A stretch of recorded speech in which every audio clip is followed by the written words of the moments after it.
Hello दोस्तों, आज मैं एक बहुत रोमांचक कहानी लेकर आया हूँ। कहानी का नाम है अंधियारा। कहानी सुनाने में आप लोगों को बहुत आनंद आएगा। चलिए कहानी शुरू करते हैं। कहते हैं ना कि रास्ते कभी कभी हमें दूसरी मंजिल की तरफ ले जाते हैं और कभी कभी उन भटके रास्तों से वापसी भी नहीं होती।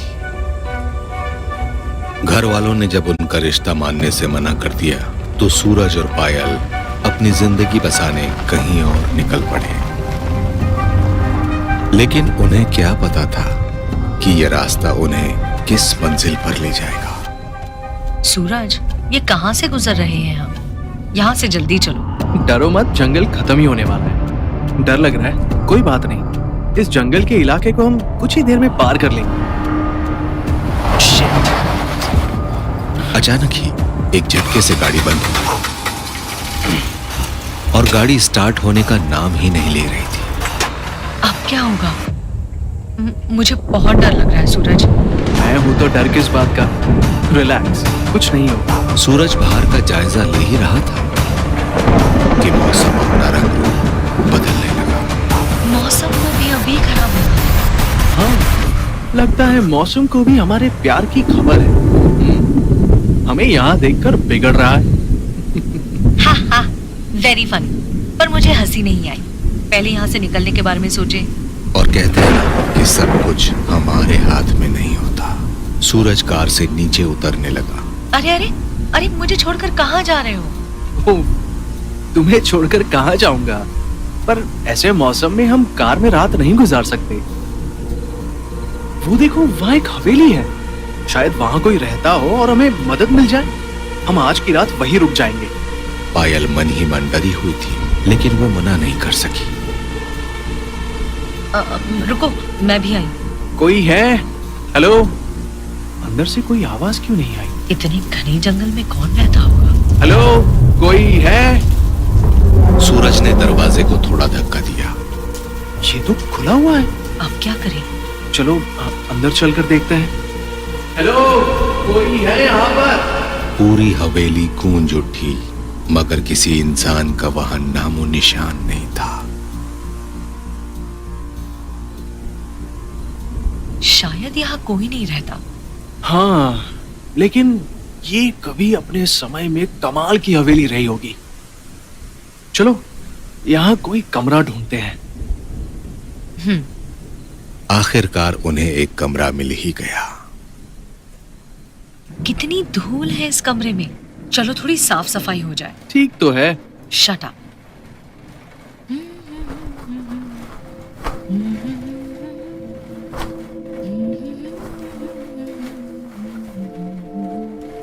साफ सफाई करने के बाद थका हुआ प्रेमी जोड़ा अब एक दूसरे की बाहों में आराम लेने लगा।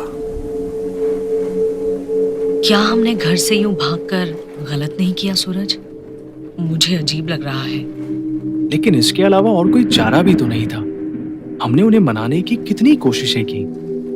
अगर हम नहीं भागते तो आज साथ नहीं होते। क्या मेरे बिना तुम रह पाती? मैं तुम्हारे बिना सांस भी नहीं ले सकती। अपनी आने वाली जिंदगी के सुहाने सपने देखते हुए दोनों सो गए, मगर अक्सर खुशियों को नजर लग जाती है और कभी कभी बहुत ही बुरी नजर।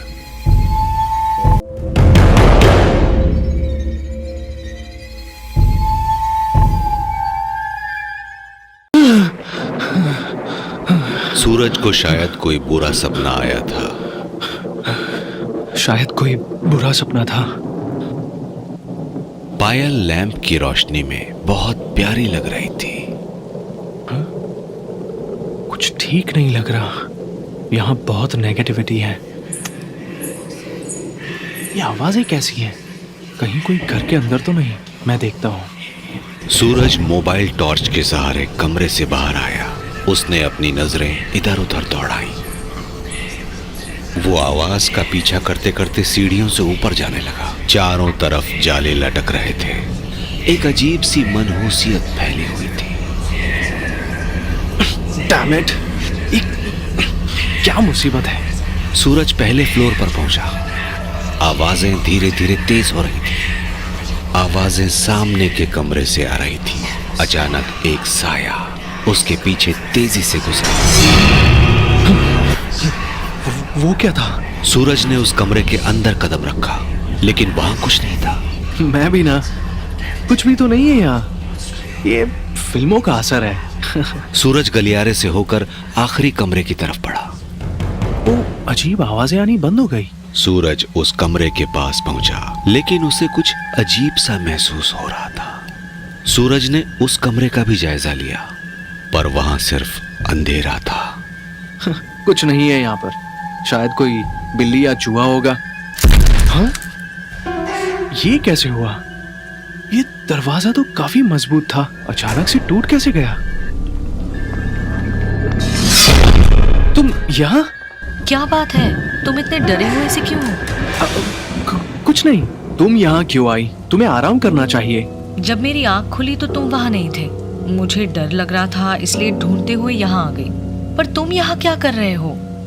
कुछ नहीं, बस ऐसे ही। चलो वापस चलते हैं। सूरज को अजीब सी बदबू आ रही थी। ये बदबू कहाँ से आ रही है? अब तक तो नहीं थी।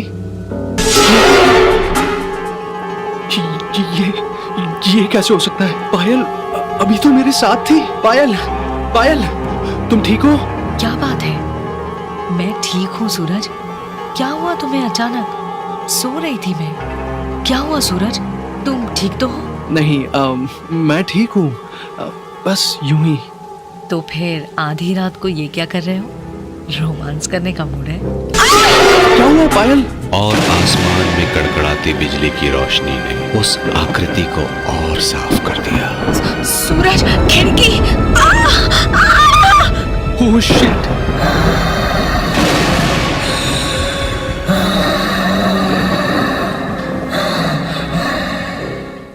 ये मंजर किसी बुरे सपने से भी बुरा था।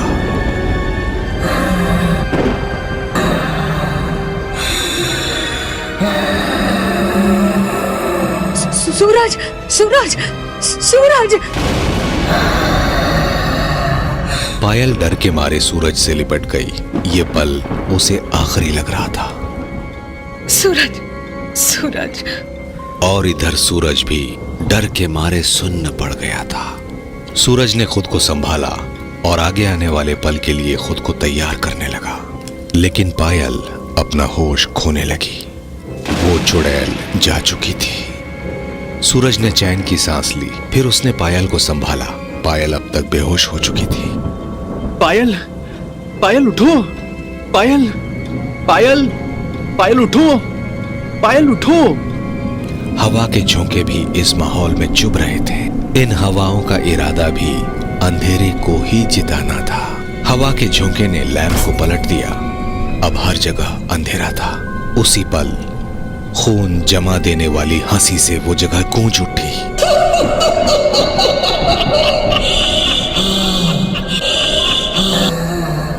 सूरज समझ चुका था कि वो और पायल बड़ी मुसीबत में फंस चुके हैं। उस चुड़ैल का चेहरा बार बार उसके मन में आ रहा था। Damn it! सारा तेल बिखर गया। फोन की बैटरी आधी ही बची थी, लेकिन उसकी रोशनी में ही उसे ये रात काटनी थी। बाहर भयंकर जंगल और बारिश, अंदर मनहूसियत और खौफ। बहुत ही अजीब हालात थे। पायल को होश में लाना होगा। शिट! बॉटल गाड़ी में ही रह गई। अब क्या करूं? मुझे पायल को अकेले नहीं छोड़ना चाहिए, लेकिन इसके अलावा और कोई चारा नहीं है। कम ऑन, चालू जाओ, चालू जाओ, चालू जाओ, चालू जाओ। स्टार्ट। सूरज ने गाड़ी को फिर से स्टार्ट करने की कोशिश की, लेकिन गाड़ी स्टार्ट होने का नाम ही नहीं ले रही थी। पायल, होश में आओ। पायल! होश में आने के बाद पायल डर से कांप रही थी। मुझे यहाँ से ले चलो सूरज, वो हमें हमें मार डालेगी। पायल डरो मत, मेरे होते हुए तुम्हें कुछ नहीं होगा। सूरज, वो इंसान नहीं आत्मा है, उससे मुकाबला नहीं कर सकते। और मैं तुम्हें खोना नहीं चाहती। बाहर मौसम काफी खराब है और हमारी गाड़ी का भी वही हाल है। हमें ये रात यहीं किसी भी तरह गुजारनी पड़ेगी।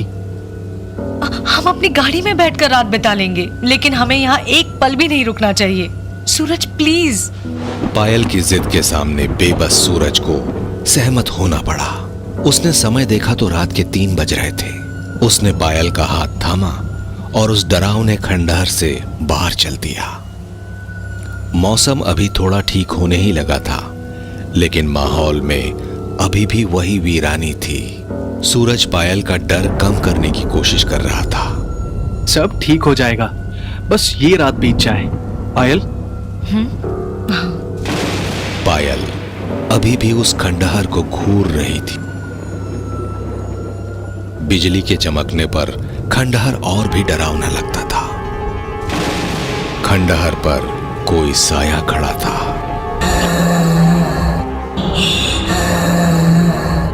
पायल बहुत ज्यादा डर गई थी। सूरज, सूरज, वो उधर खड़ी है। मगर सूरज को कुछ नहीं दिखाई दिया। सूरज बुरी तरह सहम गया। लेकिन इस बार गाड़ी स्टार्ट हो गई। दोनों ने राहत की सांस ली, लेकिन कार वहां से आगे बढ़ने के बजाय वापस खंडहर की ओर मुड़ गई।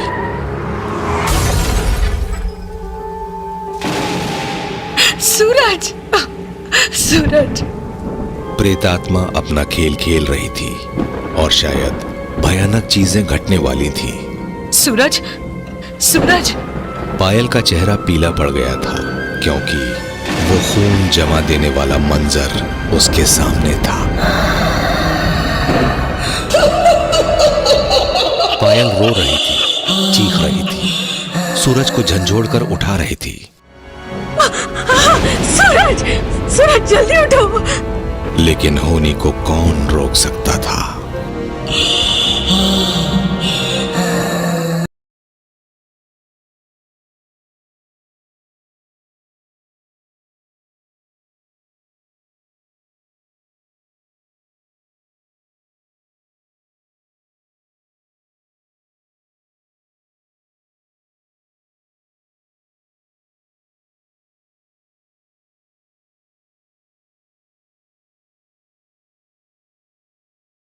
पायल ने डर के मारे अपनी आंखें बंद कर ली। मौत सिर पर खड़ी थी और पायल बेबस थी। एक झटके से पायल का शरीर हवा में उड़ गया।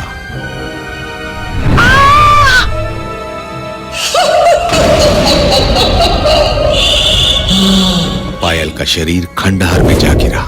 चारों तरफ सन्नाटा था, जैसे कुछ हुआ ही ना हो। पता नहीं सूरज कितनी देर तक बेहोश रहा, लेकिन जब उसकी आंखें खुली वो कहीं और था। ब्रूनो, क्यों भौंक रहे हो? बाहर से आवाज आई और एक बूढ़ा आदमी अंदर आया। सूरज काफी डरा हुआ था। उसके मन में कई सवाल थे। बाबा, मैं आपको कहाँ मिला? मेरी मंगेतर पायल मेरे साथ थी, वो कहाँ है? हाँ, शायद हमारा एक एक्सीडेंट भी हुआ था। प्लीज बाबा, प्लीज बताइए मेरी पायल कहाँ है?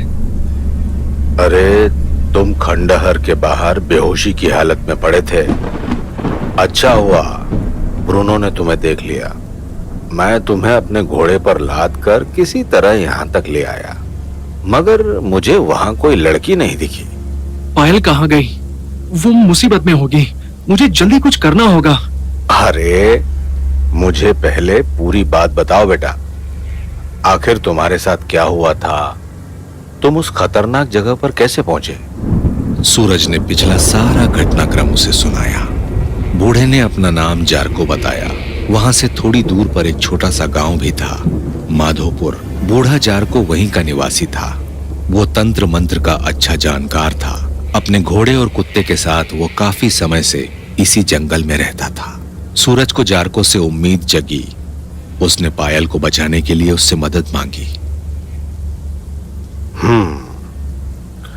हमें वहां जाने से पहले कुछ खास तैयारियां करनी होगी। किस तरह की तैयारियां? उस बला से टक्कर लेने की तैयारियां। वो इतनी शक्तिशाली है कि तुम सोच भी नहीं सकते।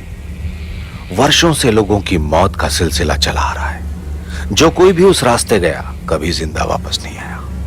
जारको उस चुड़ैल के बारे में काफी जानता है, मगर कैसे? पता नहीं पायल कहाँ और किस हाल में होगी। या तो वो मारी गई होगी या फिर क्या? या फिर उस चुड़ैल के वश में होगी। सीलन और बदबू से भरे कमरे में पड़ी पायल को होश आ रहा था। उसने उठने की कोशिश की पर वो हिल भी नहीं पा रही थी।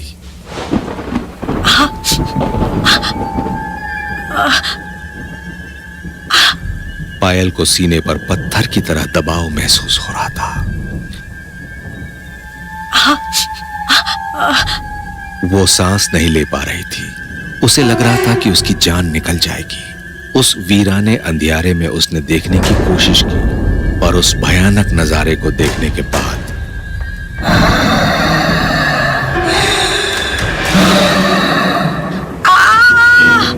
उसकी घुटी हुई आवाज ही बाहर आ सकी। सूरज और जारको के खंडहर पहुंचने तक शाम ढल चुकी थी। दोनों ने महल में प्रवेश किया। चलते चलते जारको अचानक से रुक गया। यहाँ इस जगह पर सबसे ज्यादा नकारात्मक ऊर्जा है। इसका मतलब वो आसपास ही है। सूरज डर के मारे सिहर रहा था, लेकिन अपने प्यार की खातिर वो कुछ भी करने को तैयार था। बदकिस्मती और मौत अपनी दोस्ती निभाने की तैयारी कर रहे थे। वो ऊपर ही है और रात का अंधियारा भी अपने पांव पसार चुका था। नीचे झुको। वो जान चुकी है कि हम लोग यहाँ आ चुके हैं।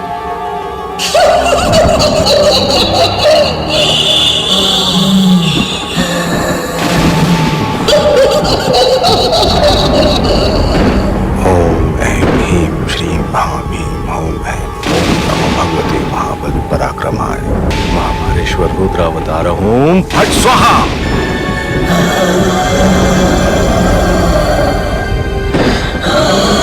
ये सब करना बेकार है जारको।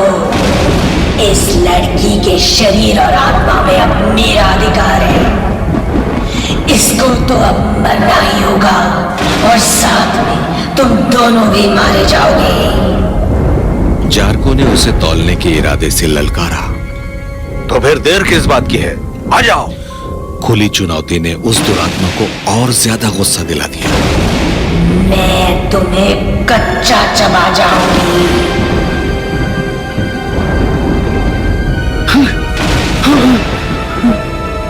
ये नहीं हो सकता। ये तो पायल है। सूरज ने अपने मोह में पड़कर पायल की ओर जाने की गलती कर दी।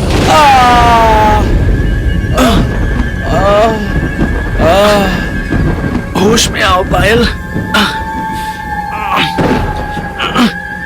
चुड़ैल जारको की तरफ लपकी, लेकिन जारको ने एक भस्म चुड़ैल के ऊपर फेंकी। पायल और चुड़ैल की मिलीजुली चीखों से पूरा खंडहर गूंज उठा।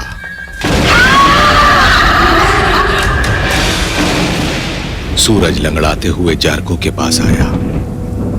बाबा, पायल कहाँ है? वो कहाँ चली गई? वो यहीं कहीं है। वो दोबारा वापस आएगी। उसने पायल के शरीर पर भी कब्जा कर लिया है। अगर हम उसे खत्म करना चाहेंगे तो उसके साथ साथ पायल भी मारी जाएगी। नहीं बाबा, पायल को कुछ नहीं होना चाहिए। कोई तो रास्ता होगा जिससे हम पायल को बचा सके और उस चुड़ैल को खत्म कर सके। बेटा, जो आया है उसे जाना भी होगा। हम सिर्फ कोशिश कर सकते हैं, मगर एक रास्ता है, लेकिन वो इतना आसान नहीं है। मैं पायल को किसी भी हाल में नहीं खो सकता। आप बस मुझे रास्ता बताइए। देखो, मैं कुछ पल के लिए उस लड़की के जिस्म से उस चुड़ैल को निकाल सकता हूं बाहर, लेकिन ठीक उसी समय तुम्हें उस चुड़ैल की अस्थियों को जलाना होगा। अगर वो फिर से वापस लड़की के शरीर में घुस गई तो फिर उसे हराना मुश्किल होगा। मैं तैयार हूँ, मगर हम इतनी जल्दी उसकी अस्थियों को कैसे ढूंढेंगे? मैंने पहले ही ब्रूनो को इस काम के लिए लगा दिया था। अब तक वो ढूंढने के करीब होगा। हम अपनी तरफ से भी उसकी कब्र खोजेंगे और इसकी शुरुआत हम वहां से करेंगे जहां सबसे पहले हमें कुछ अजीब महसूस हुआ था। मगर ये सब वो इतनी आसानी से होने नहीं देगी। इसके लिए हमें एक रणनीति के तहत काम करना होगा। कैसी रणनीति? जब हमारा उससे सामना होगा तो मैं उसे रोकने की कोशिश करूंगा और तुम उसकी अस्थियों पर ये फेंक कर आग लगा दोगे। सूरज फावड़ा लेकर कब्र की तलाश में निकल गया। ब्रूनो जार्को को कुछ इशारे कर रहा था। ब्रूनो खंडहर में एक जगह जमीन खोदने लगा। सूरज ने खुदाई शुरू कर दी और जार्को लकड़ी से जमीन पर एक लकीर खींचने लगा। अब वो आसानी से इस रेखा को पार करके नहीं आएगी।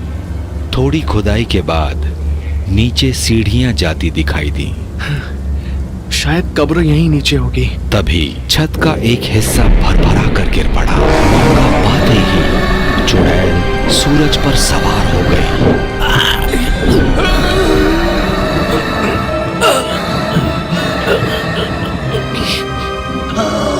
चुड़ैल उसका गला दबाकर मारने की कोशिश कर रही थी।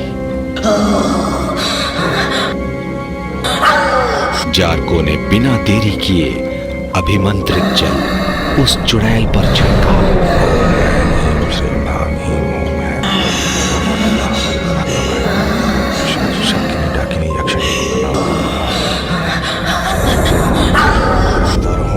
स्वाहा।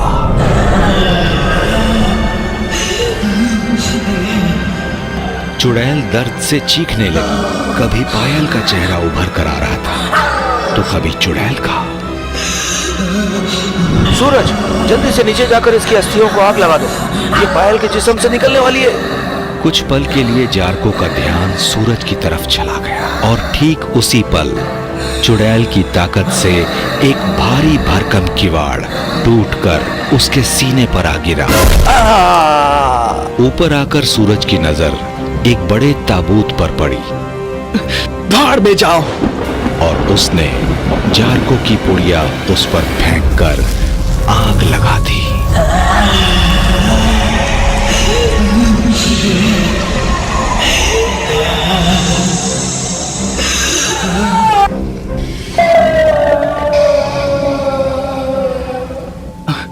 आप ठीक तो है ना? आपको कुछ नहीं होगा? जार्को सूरज को कुछ बताना चाह रहा था।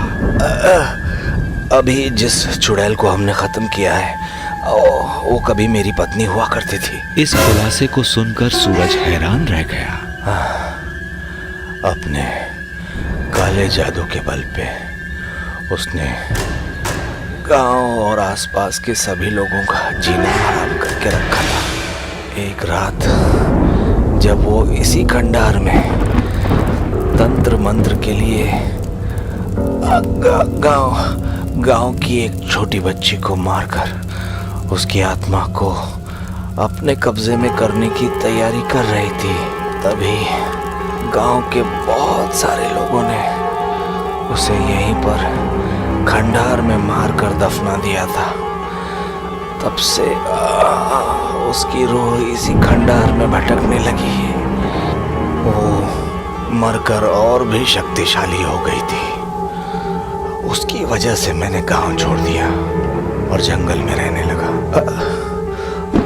तुम पायल को संभालो, उसे भी होश में लाना जरूरी है। सूरज की कुछ देर की कोशिशों के बाद पायल को होश आ गया। सूरज को देखकर उसकी आंखों में आंसू आ गए। उसने सूरज को अपनी बाहों में कस लिया। जार्को ने अपनी झोपड़ी के बाहर पहुंचते ही अंतिम सांस ले ली। वो अपने जख्मों से उबर नहीं पाया। सूरज और पायल की आंखें नम थीं। जार्को ने उनकी जिंदगी बचाने के लिए अपनी जान दे दी थी। सूरज और पायल ब्रूनो को लेकर अपनी नई मंजिल की ओर चल पड़े, एक अलग एहसास के साथ। और वो ये कि जिंदगी सिर्फ खुद के लिए जीने का नाम नहीं है। कभी कभी हमें इसे दूसरे के नाम भी करना होता है और यही असल जिंदगी के मायने भी हैं। आशा करता हूँ कहानी पसंद आई होगी। कहानी अच्छी लगी हो तो चैनल को लाइक करें, सब्सक्राइब करें। मिलते हैं दूसरी कहानी में।